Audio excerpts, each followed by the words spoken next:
Pagdating nila Chantal at Nathan sa mansyon ng mga De Los Reyes, ay kinabahan si Chantal. Pagpasok nila sa gate, hinawakan siya ni Nathan sa kanyang braso. Nang makita niya ang swimming pool, ay tumigil siya sa paglalakad at pinagbasnan niya ang tubig. Pinikit niya ang kanyang mga mata at pakiramdam niya nakapunta na siya dito noon. Chantal, okay ka lang ba? Meron ka bang naalala? Tanong ni Nathan. Nathan, pakiramdam ko nakapunta na ako sa lugar na to. Ang ganda, Nathan, at ang haba ng swimming pool. Umupo si Chantal at nilagay niya ang kanyang kamay sa tubig.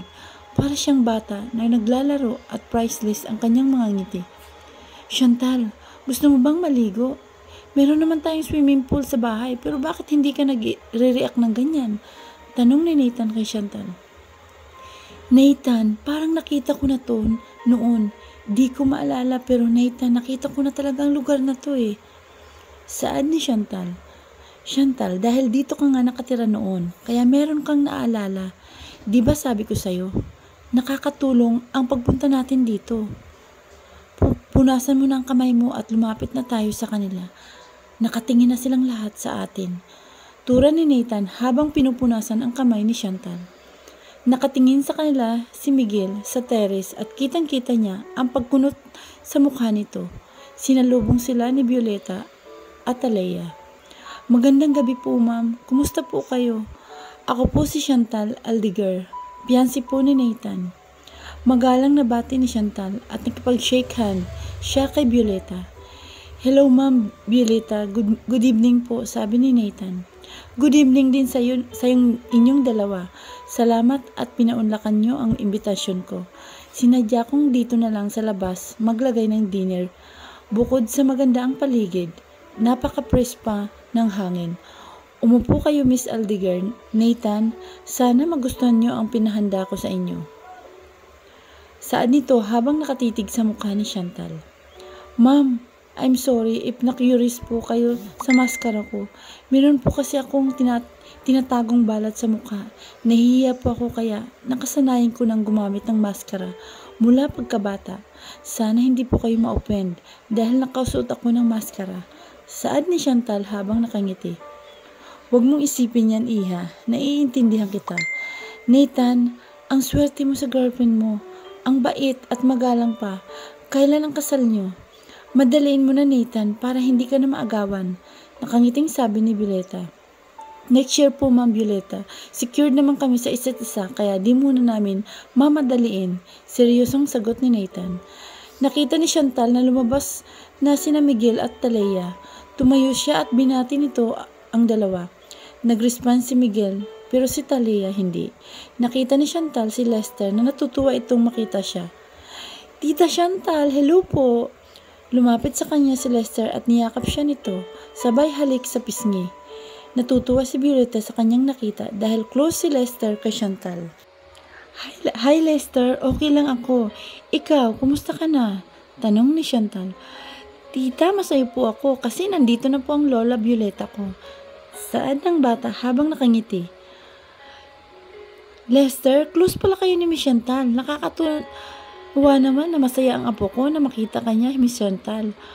Ma'am, madalas po kasi siya sa opisina kaya lagi kaming nag-uusap at nagkukwentuhan. Nakangiting turan Chantal.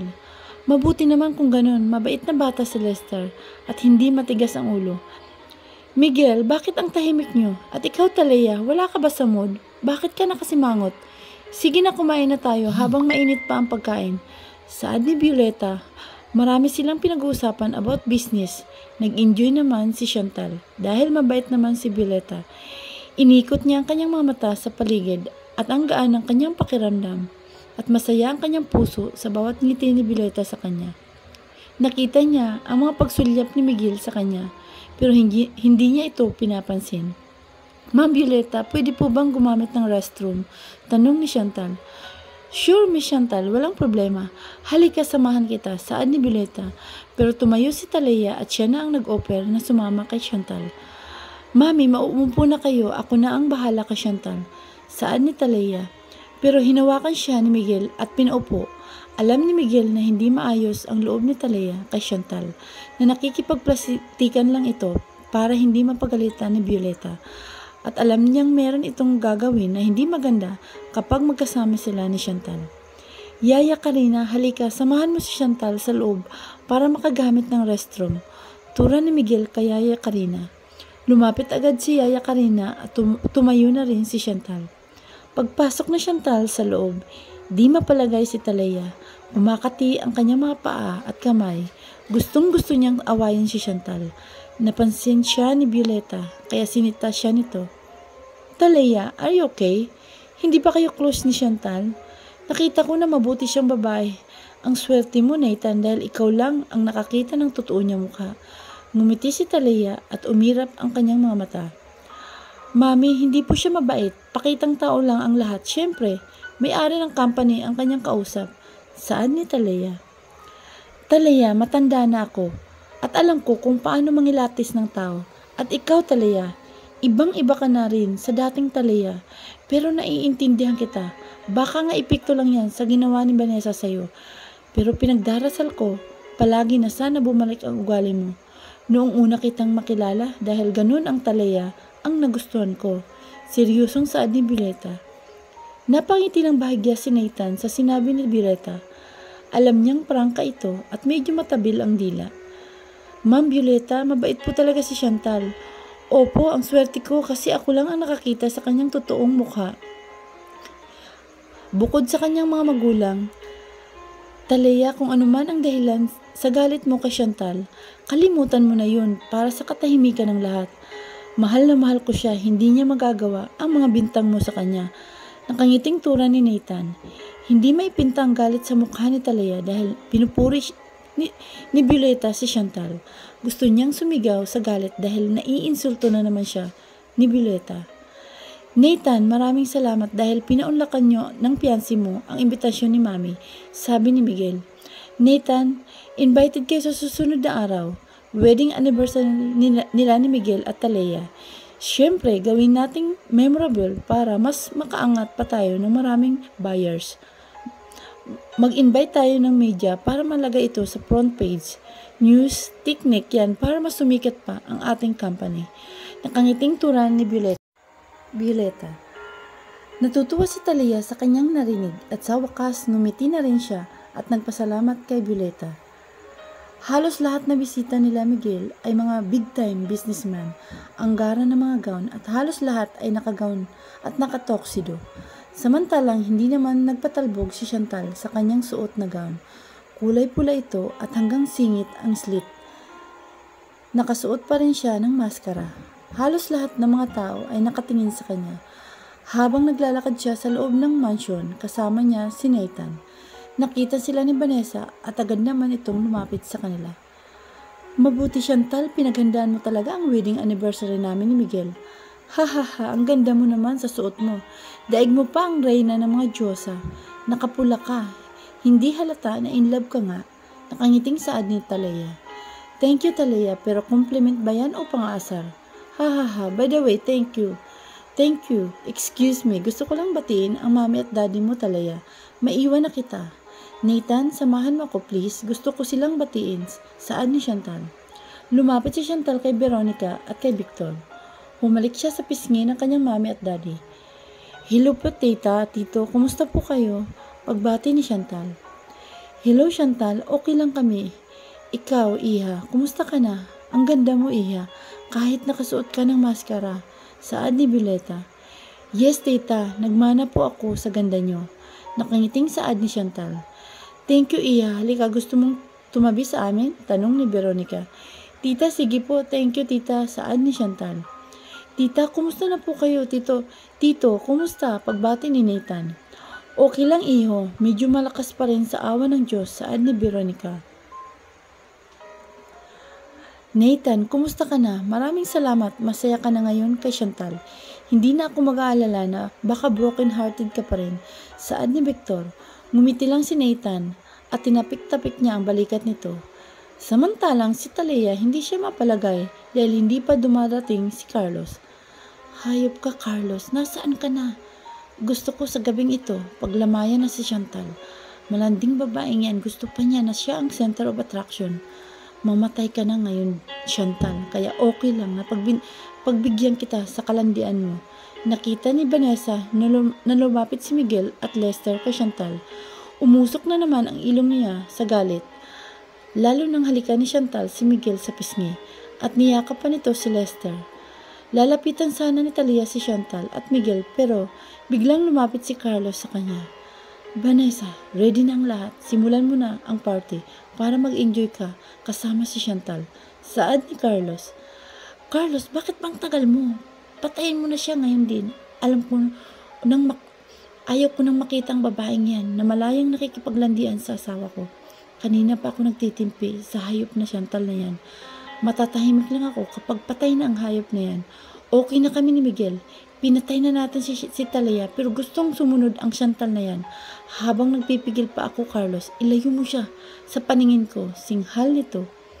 Umakyat na ng MC sa stage at nagsimula na ng party. Tinawag sina Vanessa at Miguel para mag-speech. Habang nagsasalita si Miguel, nakatingin siya sa lugar kung saan nakaupo si Chantal. Pagkatapos mag-speech ni Miguel, binigay niya ang mic kay Talia. Wala sa mood si Talia dahil kitang-kita niya si Miguel na titig kay Chantal. Hinahanap-hanap niya si Carlos pero nakatayo lang ito katabi ni Chantal at Nathan. Habang nag-speech si Talia, tumayo si Chantal at lumapit sa stage kung nasaan nag-speech si Talia. Nagtataka ang lahat pero nakatitig lang si Chantal kay Vanessa. Umakyat siya sa stage at binati niya si Talia. Anong ginagawa mo dito, Chantal? Don't tell me. Aagawan mo ako ng mic. Hindi, Talia. Vanessa. Babawain ko lang ang sa akin na inagaw mo. At kasama ko na doon ang asawa kong si Miguel, ang anak kong si Lester, ang mami at daddy ko. At higit sa lahat, ang mukha ko na ginaya mo. Panahon na para hubarin mo yan, Vanessa. Singhal ni Chantal. Tumayo ang lahat dahil nagulat sila sa sinabi ni Chantal. Tiningnan ni Vanessa si Carlos. Nagtataka siya kung bakit nakatayo si Talia sa harapan niya. Ang alam niya, pinatay niya na ito at pinalibing niya kay Carlos. Anong sinabi mo? Ikaw si Talia? Guard! Palabasin niyo ang baliw na to! Sigaw ni Vanessa. Vanessa, sinong baliw? Ako o ikaw? Nagulat ba kita, Vanessa? Hindi ka ba makapaniwala na alam ko ang totoo mong pangalan? Akala mo ba habang buhay mong maitatago ang tunay mong pagkatao? Gamit ang aking mukha? Sa tingin mo, papayagan kita at pakikinabangan mo ang mukha ko sa maling paraan? At akala mo ba habang buhay akong magtatago sa likod ng maskarang ito? Dahil sa takot na baka ipapatay mo ako ng paulit-ulit? Saan ni Talia? Anong ibig sabihin nito, Chantal? Anong sinasabi mo? Tanong ni Miguel na kanina pa naguguluhan. Miguel, halika, huwag kang maniwala sa babaeng yan. Gusto niya lang sisirain ang pagsasama natin. Kaya nag-iimbento siya ng istorya. Nasaan ba si Nathan? Bakit hinayaan niya na magkalat ang piyansi niya sa mismong anniversary natin? Tumigil ka na, Vanessa. Natatakot ka ba na baka multuhin ka na ni Talia? Natatakot ka ba na hubaran kita ng maskara at lumantad ang totoo mong mukha? Nag-i-enjoy ka ba sa mukha ni Talia? Vanessa, bakit tinakpan mo ang iyong mukha sa mukha ni Talia? Ganyan ka na ba kadesperada para maangkin si Miguel? Tanong ni Chantal. Lumapit si Miguel kay Chantal at tinanggal niya ang maskara nito. Nagulat si Miguel sa kanyang nakita at naguguluhan siya sa dalawang Talia ang nakatayo sa kanyang harapan.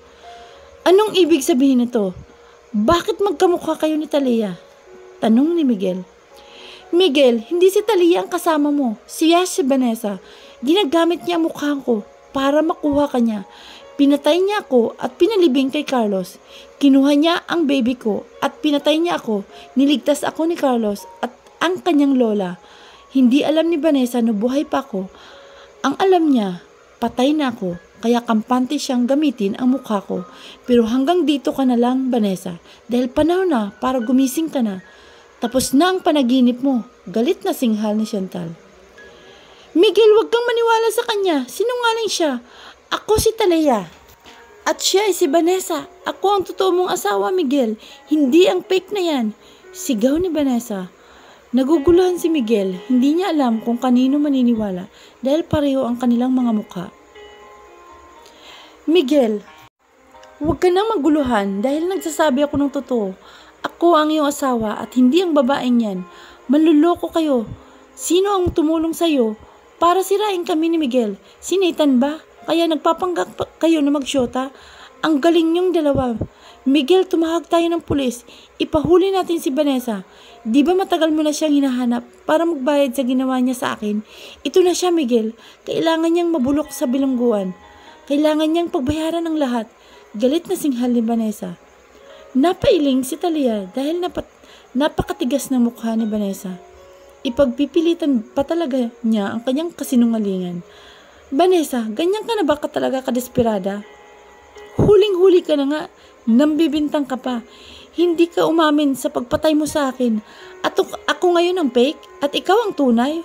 Kawawa naman ako kung ganun. Seryosong tura ni Talia. Kawawa? Paano ka nagiging kawawa, Vanessa? Ako ang tunay na Talia na gusto mong agawan.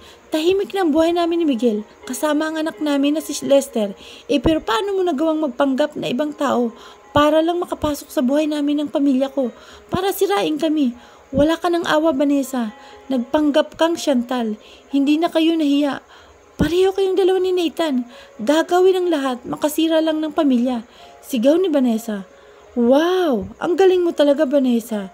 Di na ako nagtataka dahil dahil isa kang kriminal, alam kong kinikilabutan ka na ngayon, Vanessa. Dahil ang pinatay mo noon ay nabuhay uli ngayon. At sisiguraduhin ko na sa'yo na pagbabayaran mo ang pagpatay mo sa akin at ang pagnakaw mo sa anak ko. Hindi man maniwala si Miguel sa akin ngayon, pero sisiguraduhin ko ngayon na hindi ka na makakatulog sa gabi dahil unti-unti ka nang sisingilin ng karma. At tandaan mo ito, Vanessa, ako ang karma mo, kaya humanda ka dahil umpisa pa lang ito ng paniningil. Paniningil ko sa'yo, galit na singhal ni Chantal. Nahihibang ka na ba, Vanessa? Guard, ilabas niyo ang baliw na ito. Tumawag kayo ng pulis, isa siyang impostor. Sigaw ni Vanessa habang nanginginig na ang buong katawan niya. Nakangisi si Chantal dahil nakita niya kung paano matakot si Vanessa. Miguel, ayaw mong maniwala sa akin? It's up to you, Miguel. Alam ko, nagugulang ka at wala akong maalala sa ngayon dahil may amnesia pa ako dahil sa pagpalo ni Vanessa sa ulo ko. Kaya alam ko ang lahat dahil sa tulong ni Carlos at ni Nathan. Ang tanging alam ko lang sa ngayon na mahal ko si Carlos at wala kang puwang dito sa puso ko kahit kunti. Ang gusto ko lang mangyari ngayon ay mabawi ko ang mga ninakaw ni Vanessa sa akin at mapaghigantihan ko siya. Huwag mong hintayin na bumalik pa ang memory ko, Vanessa. Bitawan mo na ang mukha ko habang mabait pa ako sa'yo. Singhal ni Chantal. Miguel, huwag kang maniwala sa kanya. Ako ang totoo mong asawa. Manluloko sila. Pinagkaisa nila ako ni Nathan at ni Carlos. Ginaya ni Vanessa ang mukha ko. Miguel, hindi mo ba inaisip kung bakit siya pumasok sa company natin? Para guluhin niya tayo ulit. Huwag ka nang maniwala sa kanila. Huwag mong hayaang sirain nila tayo. Tura ni Vanessa. Palipat-lipat ng tingin si Miguel sa dalawa. Hindi niya alam kung kanino siya maniniwala. Pati si Violeta naguguluhan kung sino ang totoong Vanessa at kung sino ang totoong Talia. Lumapit siya kay Veronica at Victor na umiiyak na rin ang mga ito dahil sa kanilang nasaksihan. Pinigilan ni Violeta ang mga media na kumuha ng video. Pinadilit niya ito para hindi kumalat ang iskandalo. Veronica, alam mo ba kung sino ang nagsasabi sa kanilang totoo? Victor, tulungan niyo ang anak ko. Kayo ang mga magulang ni Talia. Kayo ang nakakaalam sa totoo niyang ugali. Sabi ni Violeta habang umiiyak. Violeta, si Chantal ang totoong Talia. Ang balat sa kanyang dibdib ang magpapatunay na siya ang anak namin ni Victor. Kaya pala ang higpit niyang yumakap sa akin dahil nararamdaman niya na ako ang kanyang ina. Victor, napansin mo rin ba? Tumango si Victor at niyakap niya si Veronica. Naramdaman ko ang kakaibahan ng ugali ni Talia magmula nang magbalik siya sa mansyon. Ang layo ng ugali niya noon, kaya pala lately ang bigat ng loob ko sa kanya. Kasi siya pala si Vanessa, ang impostora. Singhal ni Violeta. Violeta, magkunwari tayong walang alam. Delikado si Miguel at ang apo natin. Kukunin ko si Chantal. Gusto kong makasama ang anak ko. Hayaan muna natin na magpanggap si Vanessa na siya si Talia. Kailangan bumalik muna ang mga alaala ni Talia bago natin siya isugod sa laban para may eksakto siyang bala. Mahinahong saad ni Veronica. Sumang-ayon naman si Violeta at Victor. Miguel, maniwala ka sa akin. Nagsisinungaling ang babaeng yan. Sa akin ka maniwala. Miguel, hayaan mo ba na sirain tayo ulit ni Vanessa? Pinaghiwalay niya tayo noon. Papayag ka ba na ulitin niya ang ginawa niya noon? Saad ni Vanessa. Hindi ko alam kung sinong nagsasabi sa inyo ng totoo. Parang awa niyo na. Sinong totoong Talia at sino sa inyo totoong Talia? Singhal ni Miguel. Lumapit si Vanessa kay Miguel at niyakap niya ito habang humahagulhol siya ng iyak. Miguel, ako ang asawa mo. Maniwala ka sa akin. Ako si Talia. Tama na Miguel, huwag mo nang pahirapan ang sarili mo. Nagsasabi ako ng totoo. Ako ang asawa mo. Umiiyak na tura ni Vanessa. Miguel, hindi kita pipilitin na maniwala sa akin ngayon dahil mukhang magaling magsinungaling ang babaeng yan. Mukhang nakasanayan niya na ang mag-imbento ng mga istorya. Ikaw, Vanessa, kahit minsan hindi mo ba naisip na may karma? Maaring ang lahat ng ginagawa mo sa akin ay babalik din sa'yo balang araw at ito na ang simula ng paniningil ko, Vanessa. Babawain ko na ang mukha ko na inagaw mo sa akin. Sigaw ni Chantal. Lumapit si Vanessa kay Chantal at nagulat ang lahat nang sampalin niya si Chantal. Vanessa, wala akong inagaw sa'yo dahil ako ang totoong Talia at hindi ikaw. Tumawag kayo ng pulis. Ano bang inihintay nyo? Makakatakas ang babaeng to. Kailangan ikulong ang babaeng to dahil siya ang pumatay sa akin at inagaw niya ang mukha ko. Singhal ni Vanessa. Hindi nakapagsalita ulit si Vanessa nang suntukin ni Chantal ang kanyang mukha. Dumugo ang labi nito nang matamaan ng suntok ni Chantal.